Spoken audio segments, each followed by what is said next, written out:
Just when America has reached a breaking point with division, visionary influencer Danni Benson's I'm Proud of You Sis bro movement taps into the pulse and heartbeat of a culture radically torn. But this loving mom's voice of reason and calm has received national recognition. How do you balance having your children and always traveling with the Yankee organization? When I became a dad, I said that I would always love like a mother.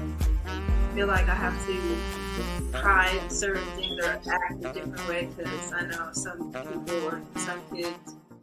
So join Danni Benson as she celebrates her special guests on her show and highlights their gifts and contributions to our world.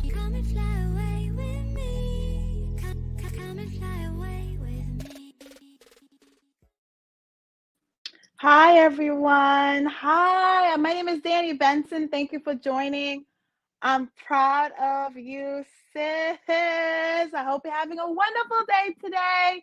I am so excited that this guest is coming on because we were on a conversation on the phone just talking about the state of education and why it is.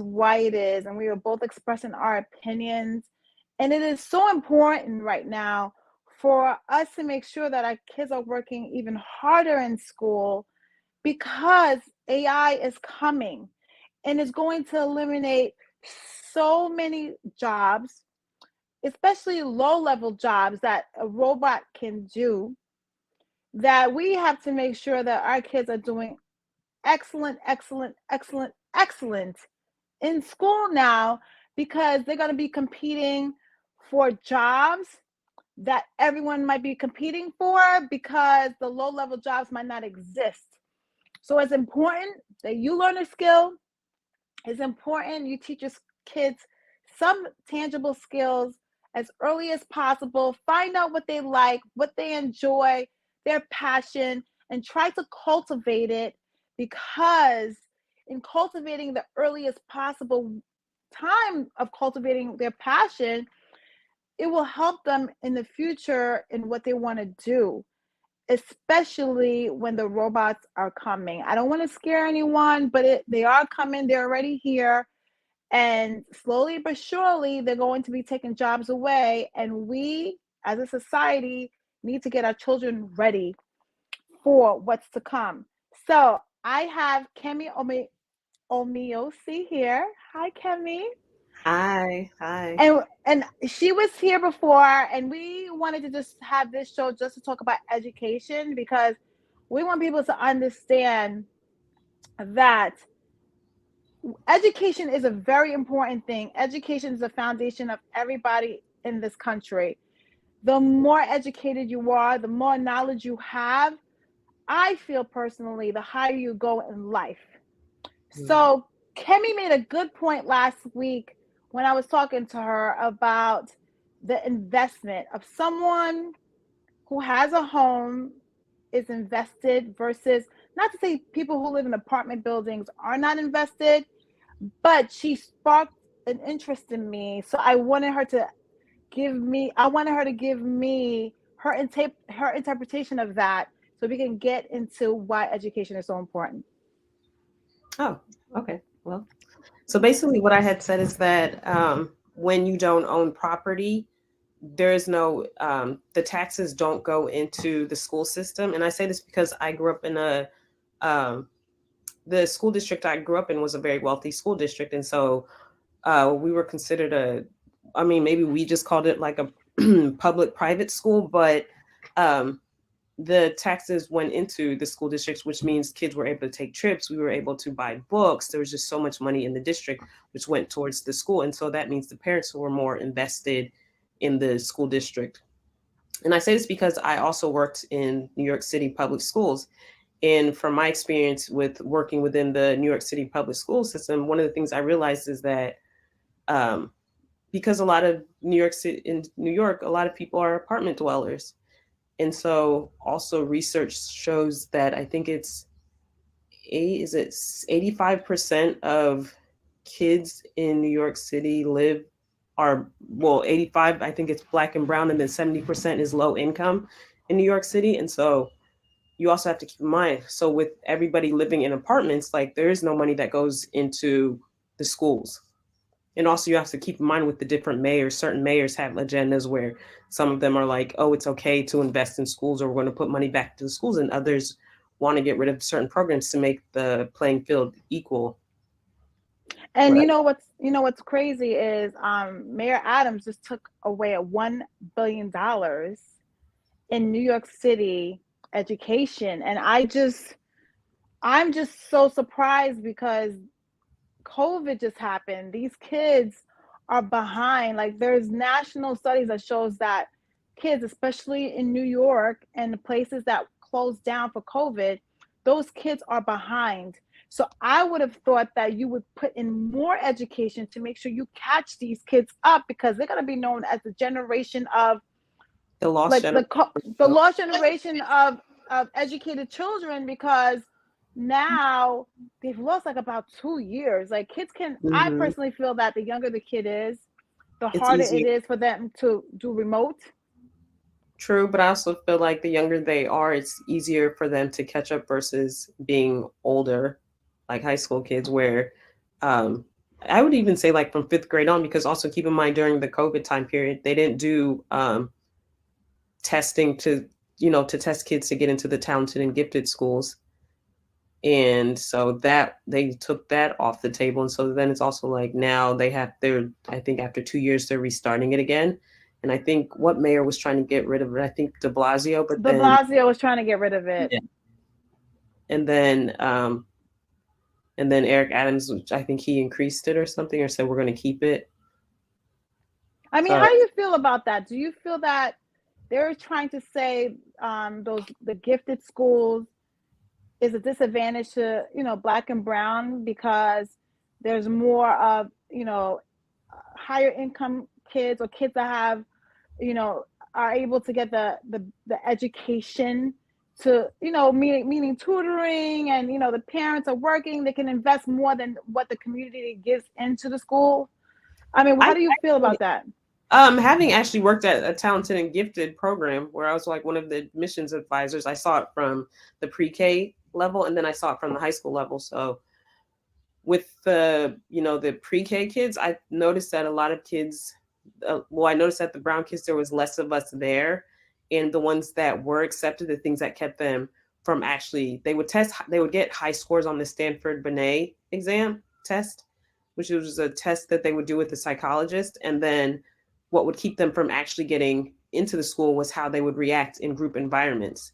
And so as minorities, we're known to speak harshly to our kids, or instead of using our words, the kids will lash out.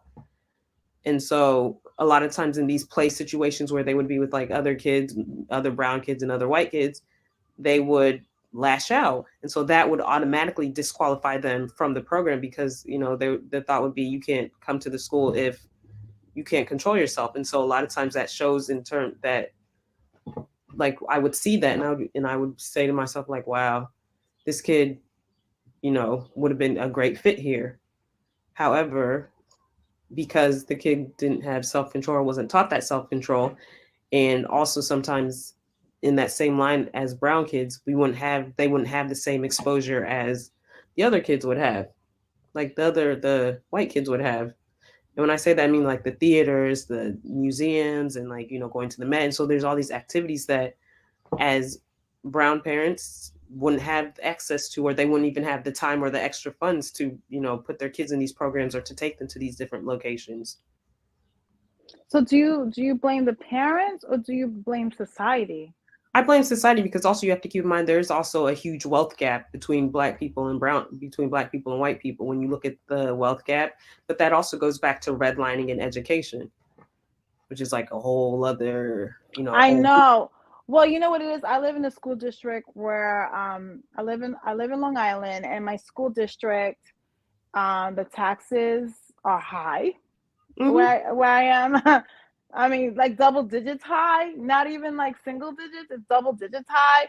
But let me tell you, you are right. Like, because you're putting so much into school taxes, you are the parents are so involved, because I'm like, wait a minute, if Mhm. I'm going to spend this money, I'm I'm going to gonna make be sure there. I'm going to be there. The teachers know my, they know my name, they know my Mhm. kids. You know, if there's a problem, the teacher just texts me. They Mhm. know we show up. Yes.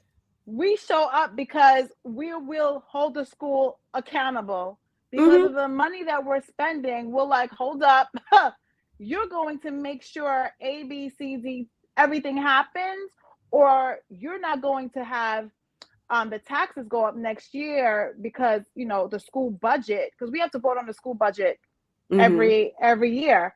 So parents could vote yes and parents could vote no. So that's how we kind of hold the schools accountable. Like if we don't feel like you're doing a good job, then we don't think that you should get an increase. And some That's schools, true. some schools actually go downwards. That's true because where I went to high school, it was one of the top 10 schools in the country. And so how that played in was just the education, just how they taught the kids to take tests. We were taught to take standardized tests. So they taught us early on, like we started SAT prep in 6th grade and then it kept going. So there's kids that got perfect scores. However, how it impacted minority kids was, you know, I feel like there was a lot of favoritism towards a lot of times as a Black child, if you didn't know what scholarships were available to you, the school counselor wouldn't tell you. So it's a lot of times, like in my parents being foreign, they didn't know this stuff. And so a lot of times this knowledge, there's 7 of us. So this knowledge didn't come till later on down the line where we were telling our siblings like, oh, you know, look into this scholarship, do this, or you have to really press or keep talking to the counselor, because a lot of times our school counselor wouldn't give brown kids that opportunity to go to these like Ivy League schools that would be given to they wouldn't even give it to us, even though we would be qualified for it or we would have the high GPAs. So, Really? So mhm. is it because the school was majority black and brown, No, my or school it was predominantly white. I grew up in a white Jewish community where there was very few, you know, Black people. where'd you grow up at? I'm originally from Cincinnati, Ohio, but I grew up in Okay. a suburb of Cincinnati, Ohio. Okay, just to give a frame of reference, because I don't want people to think you're from New York when you went to school.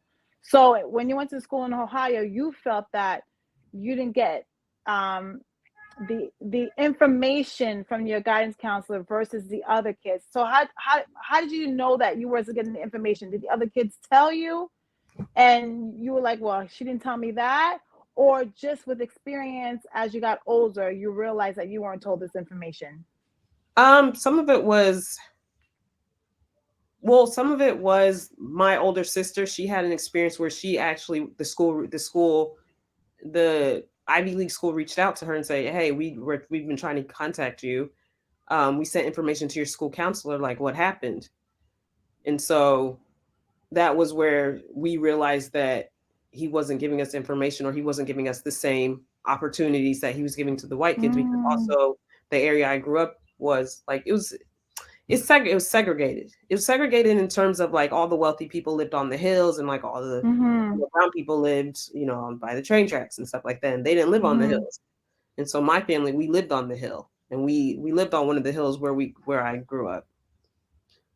And So so even growing up in that environment, like even just going into my community where I grew up, like the police would follow you if they didn't recognize you from, you know, from this particular suburb. They would follow you, pull you over if they didn't know who you were. really, It still happens to yeah, this day. it happens because a while ago, my nephew had a party at my house when he was like in high school, and there was so many kids that came to this party. I was like, oh my god. So what happened was we did tell the neighbors, but for some reason the police came, you know, to the house, right? Mhm. So when I opened the door, he They're probably goes, like, he said, can I please speak to the owner? I was like, right here. I'm I was like, I'm an owner. He was like, well, how do I know you live in this area? Because we live in a pretty nice area. Mhm. And he goes, you know what? Go get your license. Wow. Wow. I said, what? Wow. He said, go get your license. Wow. And He was trying to come in the house, and I was like, no, you think I was like, you don't have a warrant to walk into my house. You just sit right out there, and I will go get your license. And that's what happened. I was just like, wow, we literally had to go get our license to prove that we were actually the owners of the house. And then when he looked at it and he looked at us, he was like, oh, okay. He didn't even apologize. He didn't even apologize or anything like that. But it goes to show you that it's so weird. Like, I don't understand, like, why in this day and age that all this kind of still goes on. Because, you know, I know there's Black Americans, but I hate how every race, you know, I hate how they lump everyone together and together and make a judgment on like the whole, sometimes on the whole race, until they get to meet you and get to know you, and then they go, oh, you're different, and I'm like, what does that mean exactly? You're not what we expected, or like you sound like us. You don't look like us, but you sound like us. Does that make sense? Yes, they used to always say, what do your parents do? I was like, what does that mean? What does my parents do? Like, what do you mean? Yeah, because they can't figure out why do you sound the way you do, or why do you, why does it feel like you don't look like them, but why does it feel like you feel like them? And so you know what I tell them? It's because of the education that I got. Yes. And that's a lot of times, and I feel like a lot of times this education that we got makes it, like, I feel like we are able to go between both worlds in terms of within the Black community and then within, their community, the other side. So a lot of times I want to say we are well spoken because we are educated and we've had the privilege and been made to be able to assimilate and to speak like them. Because growing up, I remember there was a time when my mom would say things like, oh, when you go to interviews, don't have braids, make sure you have a relaxer, or, make sure you have your hair straightened, or it would be like, because you didn't want to be you wanted to be as so crazy, as American as possible, instead of being seen as a Black American. Yes. Do you understand what I mean when I say that? And a lot of times as Black women, we're seen as, what did they call us? Angry. And so in the workplace, a lot of times you even see parodies or things on TV where how we are portrayed as being angry. And a lot of times it's like, that's not the case at all. A lot of times we're just passionate. We're passionate like everyone else. That and also society. I almost want to say sometimes they don't really take us seriously. And so a lot of times, even within the corporate world, as women, we have to go that much. We have to be that much better. We have to be that much more vocal, or some people may say more masculine energy with the touch of feminine energy, where, we still have to, we have to, you can't just say, I know something. You have to have the facts. Like, you have to be able to point it out in a book and say, this is where I got it from. This is, it's almost like you have to give annotations of where you have to cite it. You have to cite where you got it from, because it's no way that it's true. Why would you know that? Unless you prove it's true.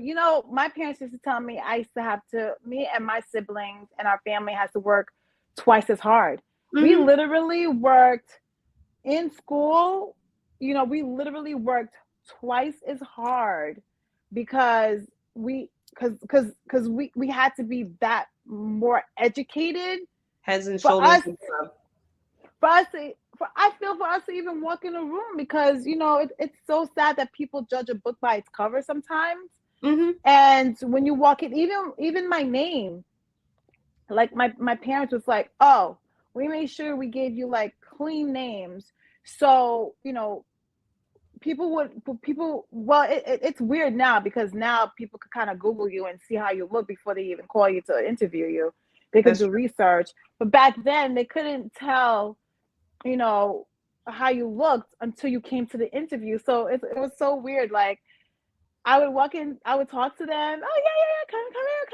And then I would walk in. They were like, I'm like, yeah, it's me. And they were like, really? Huh. And then I start talking. They're like, oh, it is her.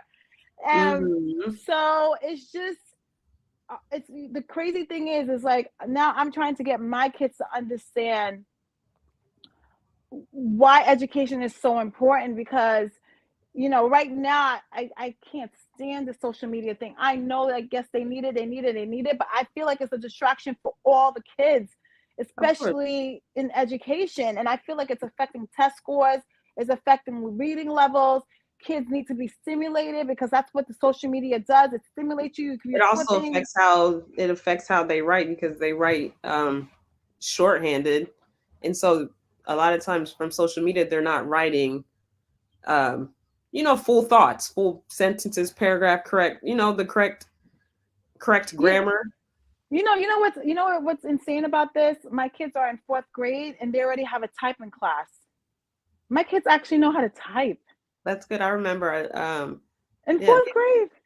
That's good. I'm glad they didn't teach us till high school, but you know what it is though, because now they're not really writing anymore. They learned the cursive for like a couple of weeks. Do they still learn cursive? Because I feel like they don't learn cursive anymore. Because I know when I worked in the school system, a lot of kids didn't, like, I noticed a lot of kids didn't know how to write cursive as well as how they teach reading was different from how they taught it when we were kids. Like, they teach sight words versus phonics, sounding words out. They memorize the words.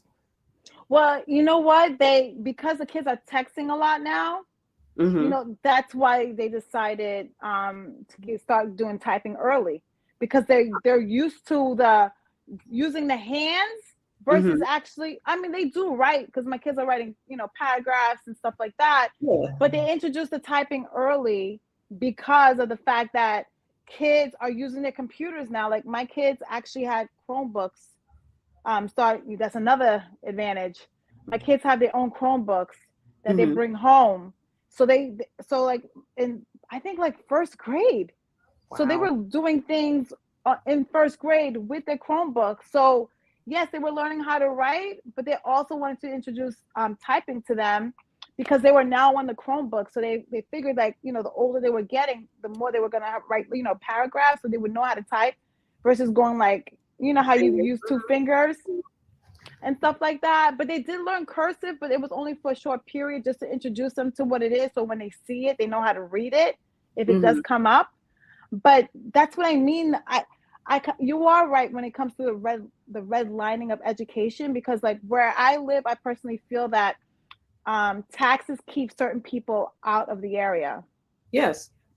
And, the higher the taxes, but you know what it is too? I think they pay teachers more too. Because I didn't know this. I thought all teachers got the same salaries based on different grades, meaning that if you were here for 1 year versus here for 20 years, I thought it was more like a grade thing, and everyone was, whatever year you were in, the whole New York State got the same salary. I just found out when my kids went to kindergarten that it wasn't like that.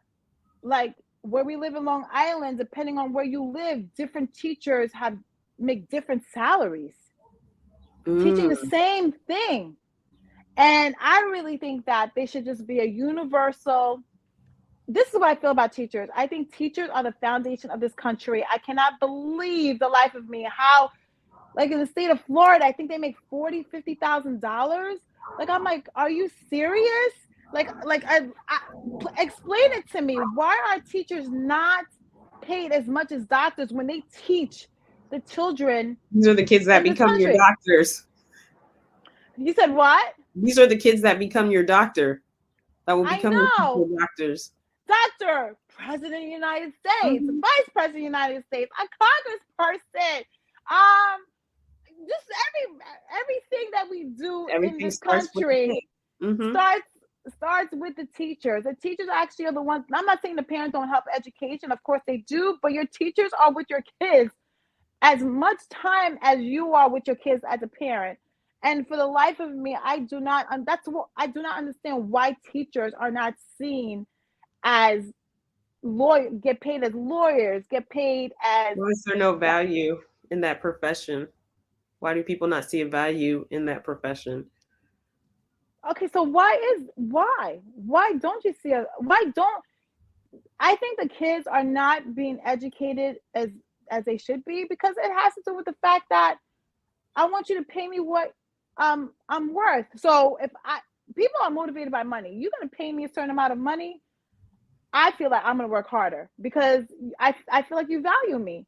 If you're That gonna is pay me true. like $40,000 a year, I'm not gonna say I'm not gonna be the best teacher in the world, but my effort is not going to be the It's same as not if I going to get a. be 100%, yeah, because the money doesn't equal your time. But also keep in mind with teaching, I feel like you really, my thought is you really have to have a passion for it, because from my experience with teaching, um, kids are trying. They will test you, and I mean, I hate to say it, I had a supervisor or my program director say kids, they sense your emotions. So if you're scared or nervous, they can sense that.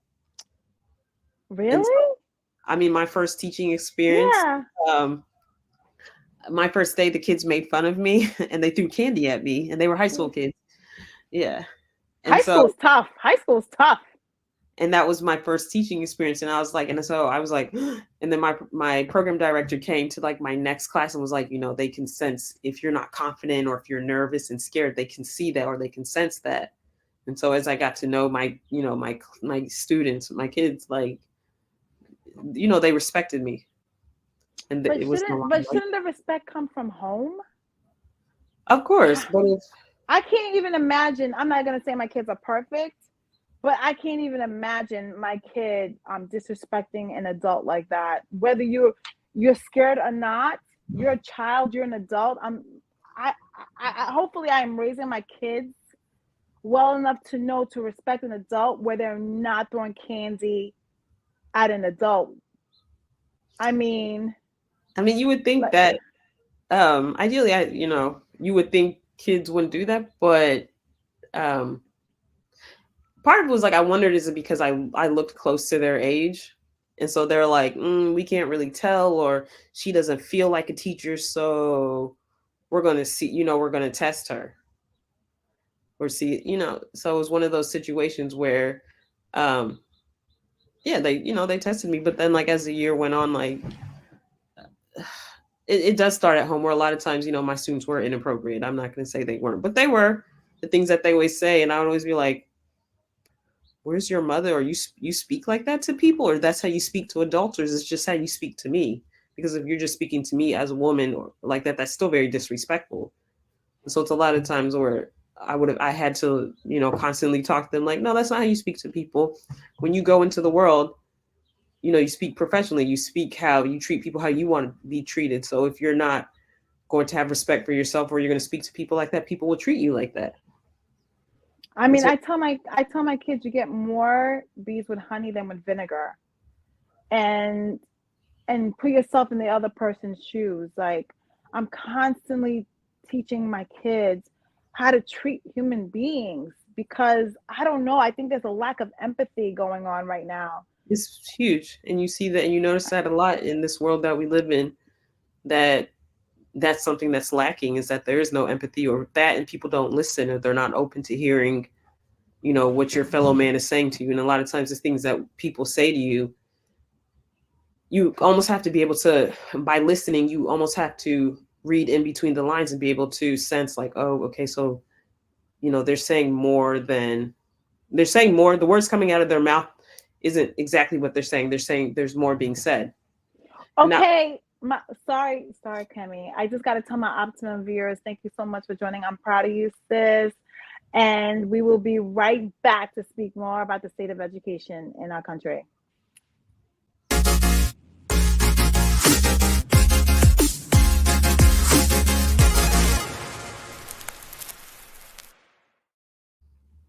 Okay, so we're back. All right, so let's like dive into the state of education. So why do you think certain kids, besides the redlining and and everything like that, why do you think that some kids do better in school or not. Some kids love going to school, don't like going to school. Some kids want to learn, some kids don't want to learn. I mean, are we going to blame society? Are we going to be blame parents? Or we can't really blame anything. I mean, explain it to me, because we got to take some responsibility for what we personally do also based on our circumstances. I also think I think it's parents. I think it's parents and it's school, the environments that are created, because I do know a lot of, sometimes I do sometimes speak at schools, and I have spoken at schools where I notice the teachers that create safe spaces, or like a safe space or an environment where kids feel like they can be themselves, the kids have a higher chance of coming to school.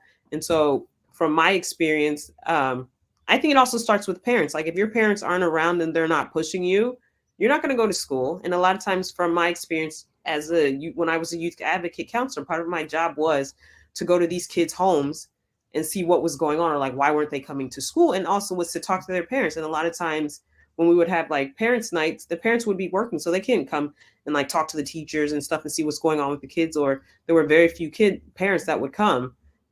And it was always interesting, the parents that came, because then you would see their kids, and their kids would all be sitting there like, oh, dang, my mom's is here, or my pops is here. Like, oh man, Miss Kemi, can you say something nice? No, you didn't come to school. I'm going to be honest and tell your parents that you didn't come to school, and that when I went to see your house, when I went to visit, you were sitting outside, or you were doing X, Y, and Z. You weren't doing what you were supposed to. So I'm going to be honest with your parents, and I'm going to be honest with you.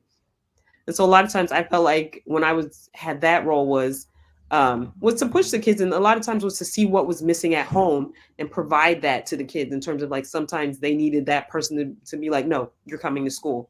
If you don't come to school in 2 days, I'm coming to your house and I'm going to bring you to school, and I'm going to call you every day to make sure you get up. So sometimes they needed, that person to be that parent, which is something a lot of the kids that they didn't have. And so I had kids where they would be like, my goal is to, get a GED, get a car, and have a baby. And I'd be like, oh, that's wow. A goal? Their goal was to stay alive. And so for them, a lot of times, sometimes school would be that safe space where them coming to school was, it was safe, where they could just chill, relax, have a free meal, and just like, get something from it outside of things that they couldn't get from home, or they felt like they created an environment where their school friends were their family.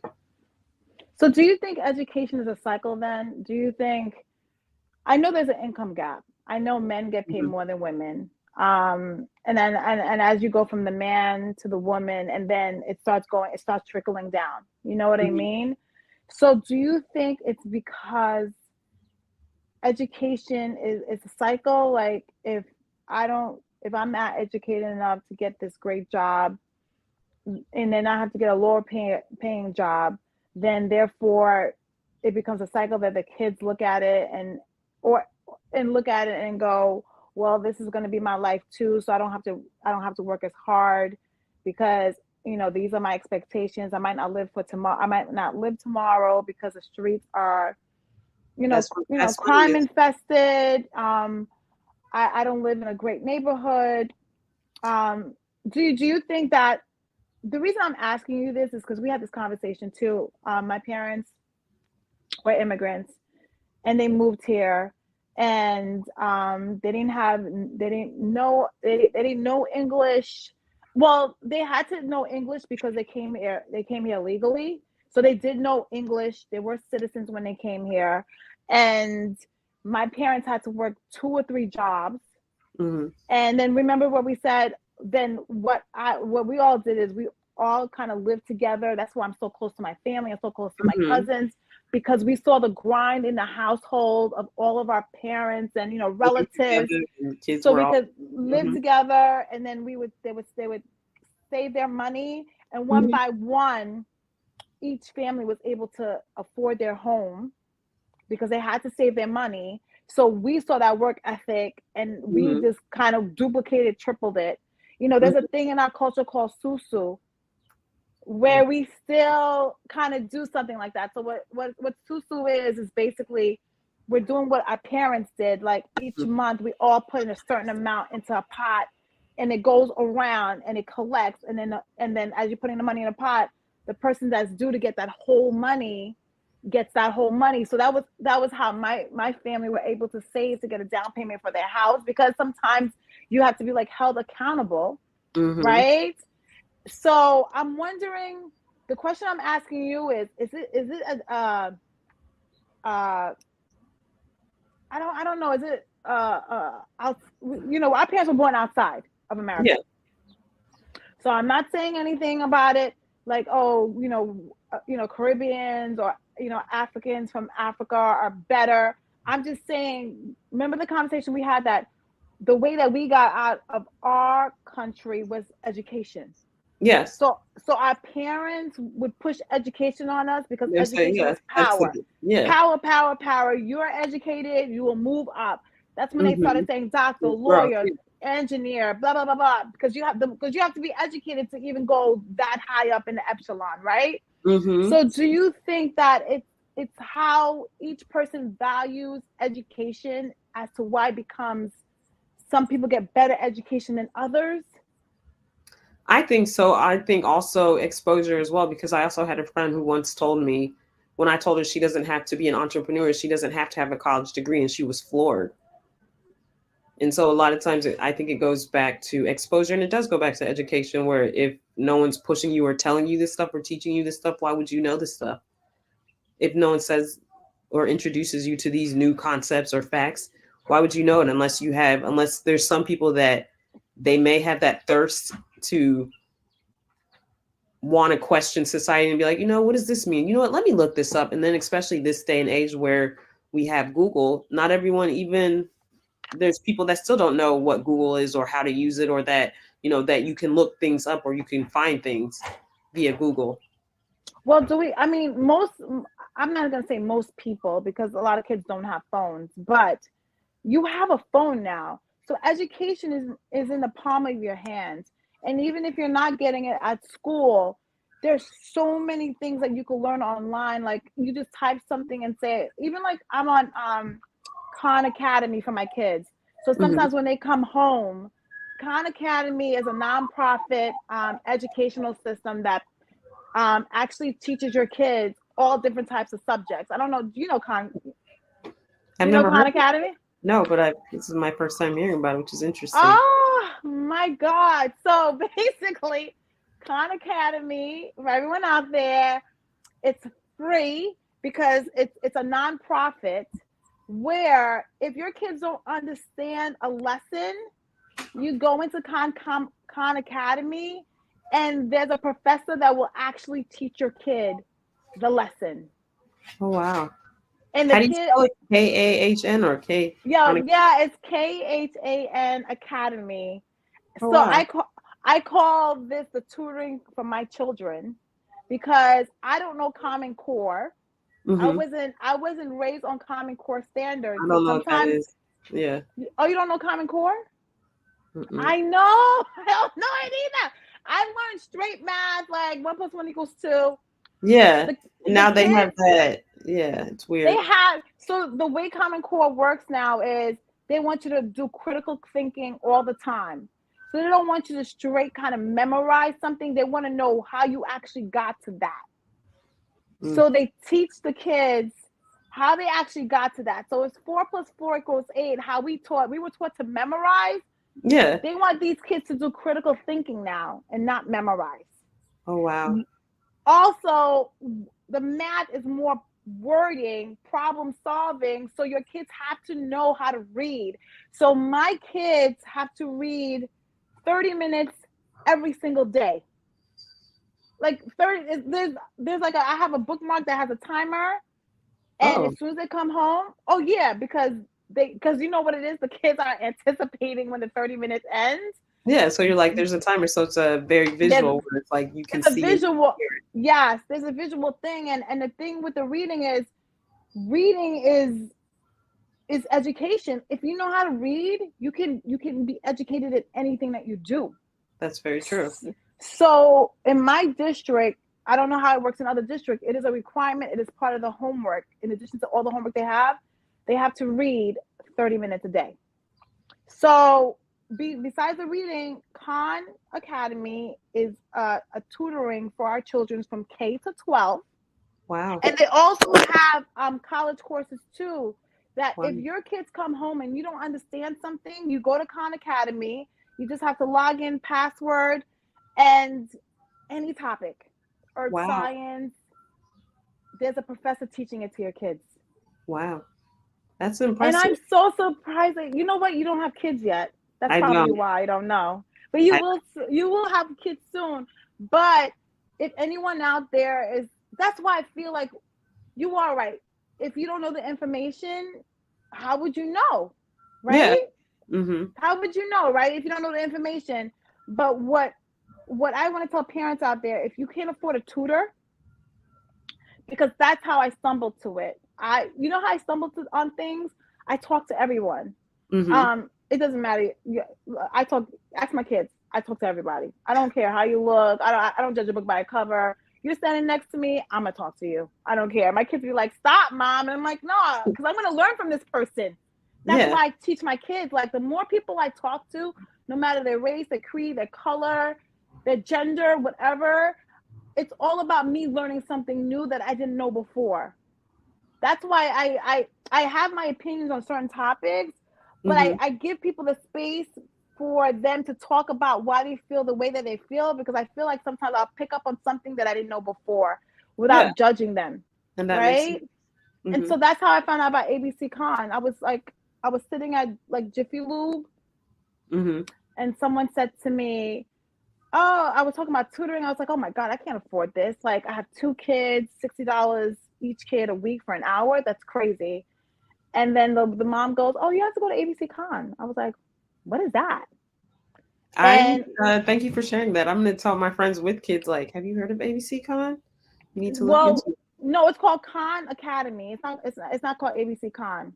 It's But it's called called Khan Comic Book. Academy. Yeah, it's called Khan Academy, KHAN Academy.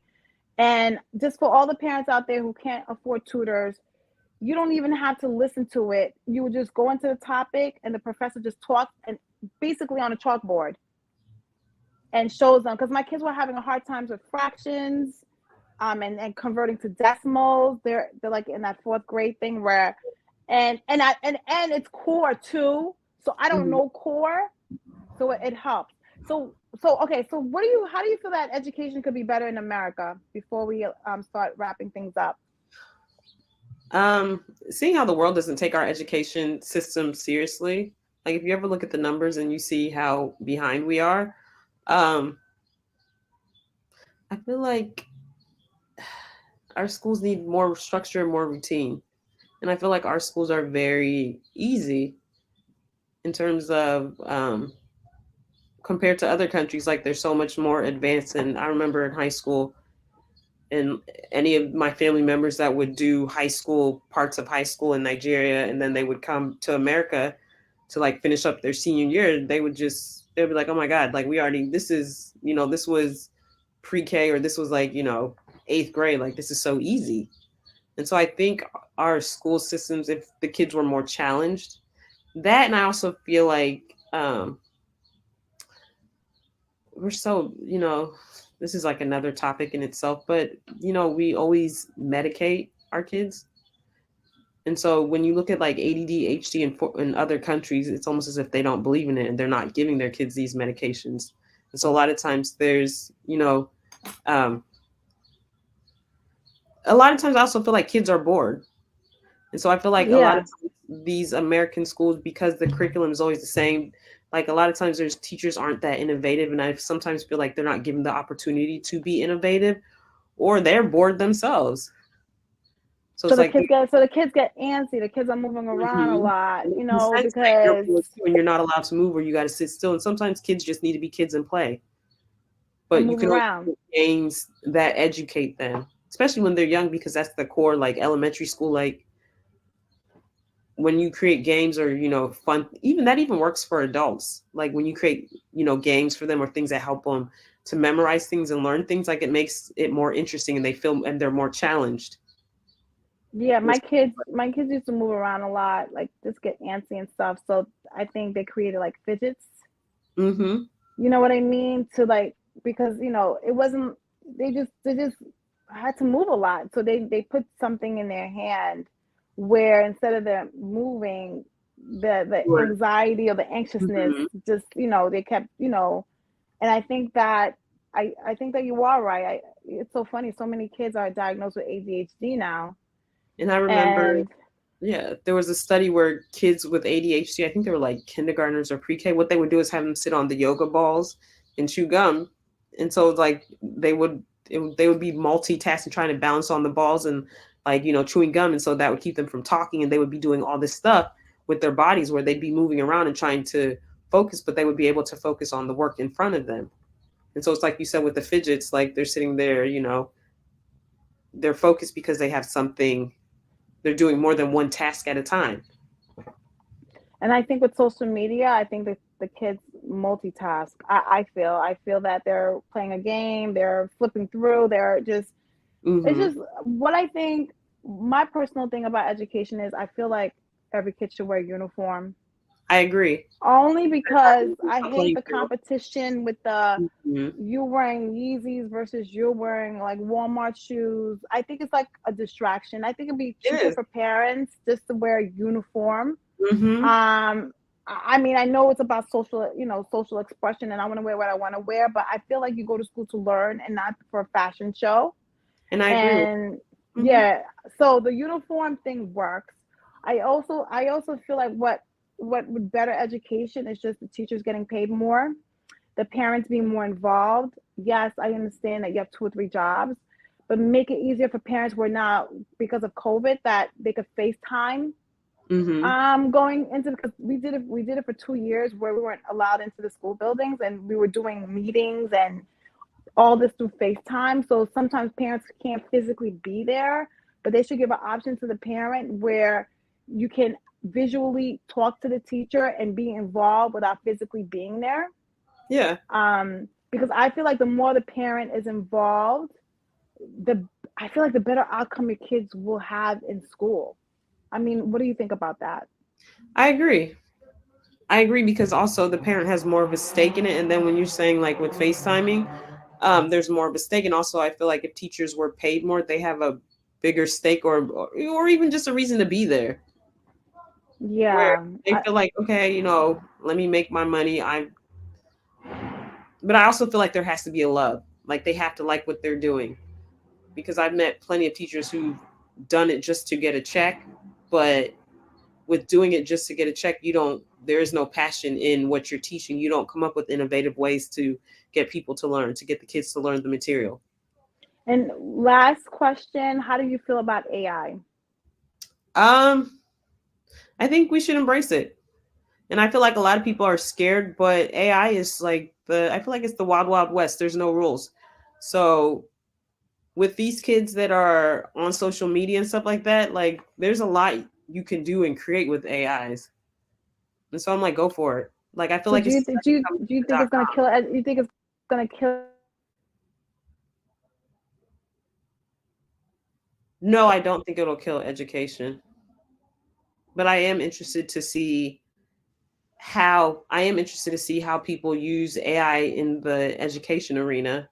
Because I've seen so far people are like, oh, you can have an AI write your paper, but with it writing your paper, you have to do it in such a way where, your teacher can actually just copy paste your paper, drop it in AI, and then boom, there's your paper. You've plagiarized it, or it's not your work. So a lot of times it's like you still have to do. You still gotta put your own creativity in it. You still gotta do. You can't plagiarize. You still gotta put your words into it to make it your own.